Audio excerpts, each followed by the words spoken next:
ଭଞ୍ଜ ତେଣୁ ସେ ରାଜ୍ୟ ଛାଡ଼ିଦେଲେ।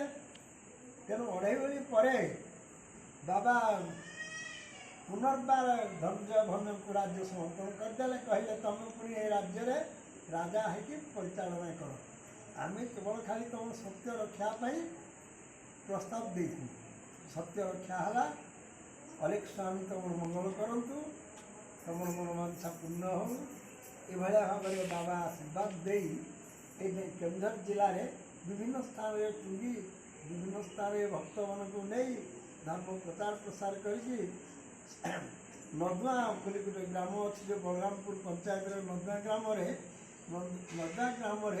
ବାବା ତାଙ୍କର ଏଠି ଟୁଙ୍ଗି ବାଡ଼ି କରି ଏଠି ଦେହ ତ୍ୟାଗ କରିଥିବା ଦୃଷ୍ଟିରୁ ଆଜି ନଦୁଆ ମଠଟା ପ୍ରସିଦ୍ଧ ଲାଭ କରିକି ଓଡ଼ିଶା ସାରା ଭାରତ ବର୍ଷର ବିଭିନ୍ନ ସ୍ଥାନରେ ମଧ୍ୟ ପ୍ରଚାର ପ୍ରସାର କରିଛି। ଆଉ ସେ ଅନୁସାରେ ମହିମାଙ୍କ ସହିତ ସେ ମର୍ତ୍ତ୍ୟମଣ୍ଡଳକୁ ଆସିଲେ ପାପ ଭାରା ଖନନ କରିବା ପାଇଁ। ପ୍ରଭୁ ଯେତେବେଳେ ଆସିଲେ ଫାଷ୍ଟରେ ହିମାଳୟରେ 12 ବର୍ଷ 1802ରେ ହିମାଳୟରେ 12 ବର୍ଷ ବାୟୁପାନ କଲେ। ହିମାଳୟ ତ୍ୟାଗ କଲା ପରେ ଓଡ଼ିଶା ଭାରତବର୍ଷରେ ବିଭିନ୍ନ ସ୍ଥାନ ଭ୍ରମଣ ପୂର୍ବକ ଓଡ଼ିଶାର ଶ୍ରୀକ୍ଷେତ୍ରରେ ପ୍ରଭୁ ପଣ୍ଡିତମାନଙ୍କ ସହିତ ବ୍ରହ୍ମବାଦ ଆଲୋଚନା କରି ସିଦ୍ଧାନ୍ତ କଥା ପଣ୍ଡିତମାନଙ୍କୁ ଶୁଣେଇଲେ। ଖଣ୍ଡଗିରି ଉଦୟଗିରି ସେ ପ୍ରଭୃତି ସ୍ଥାନରେ 12 ବର୍ଷ କଟିଗଲା। 1826ରୁ 12 ବର୍ଷ ଗଲେ 1838ରେ ଢେଙ୍କାନାଳ ପୁଣ୍ୟଭୂମି ପବିତ୍ର ପୀଠ ଢେଙ୍କାନାଳ କପିଳାସ ତପବନରେ ପ୍ରଭୁ 12 ବର୍ଷ ପର୍ଯ୍ୟନ୍ତ ଫଳଆହାର କଲେ। ସଦାନନ୍ଦ ନାମକ ସମର ଫଳ ଦେଲେ। ଦ୍ୱିତୀୟ 12 ବର୍ଷ ରାଜା ଭଗୀରଥ ମହେନ୍ଦ୍ର ବାହାଦୁର ଯୁଦ୍ଧ ଦେଲେ।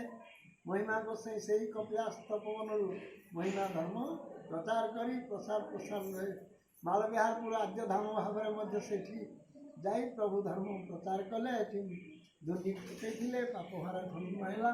ତେଣୁ ଭକ୍ତ କବି ନାରାୟଣ ସାହୁ ଲେଖିଛନ୍ତି, ଆଦ୍ୟଧାମ କଲ ପ୍ରଭୁ ମାଳ ବିହାର, ଚଉଦିଗରେ ଦେଖ ଗିରି କନ୍ଦର, ଧନ୍ୟ ସେ ଧୁନି ଘର ଧନ୍ୟ ଷୋଳ ଦୁଆର, ହୀରା ନୀଳା ଲାଗିଣ ବିଷୟୀ ମନୋହର, ଆଜ୍ଞାରେ ବିଶ୍ୱକର୍ମା ତଳେ ମନ୍ଦିର,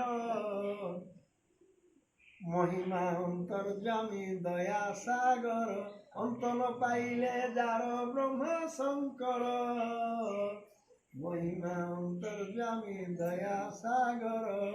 ମାଳବିହାରପୁର ହେଉଛି ବାଙ୍କି ରାଜ୍ୟ। ବାଙ୍କି ରାଜାଙ୍କର ରାଜନୀତିରେ ମହିମା ଗୋସାଇଁ ଅଂଶପୁରା ହ୍ରଦ ଅଛି, ମହାନଦୀ ତା ପାଖକୁ ଲାଗିଛି।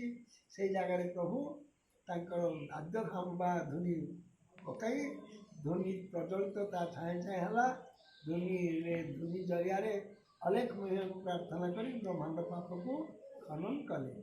ତେଣୁ ସିଦ୍ଧ ରଘୁବର ବାବା ସେ ଜଣେ ସିଦ୍ଧ ପୁରୁଷ। ମହିମା ଗୋସାଇଁଙ୍କର 64 ସିଦ୍ଧଙ୍କ ଭିତରେ ଗଣନ୍ୟ। ତେଣୁ କେନ୍ଦୁଝର ଜିଲ୍ଲାରେ ସେ ଧର୍ମ ପ୍ରଚାର କରିଛନ୍ତି।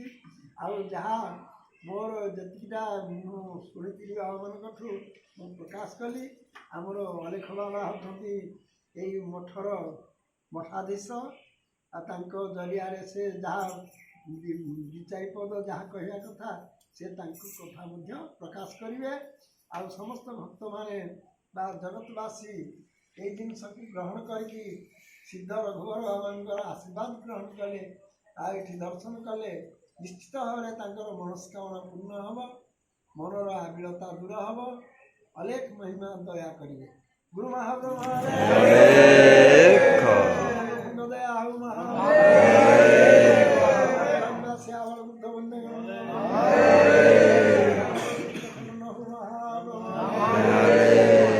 ସଭାପତି ବଗେରା ସମସ୍ତଙ୍କ ମଙ୍ଗଳ ହଉ। ଆମର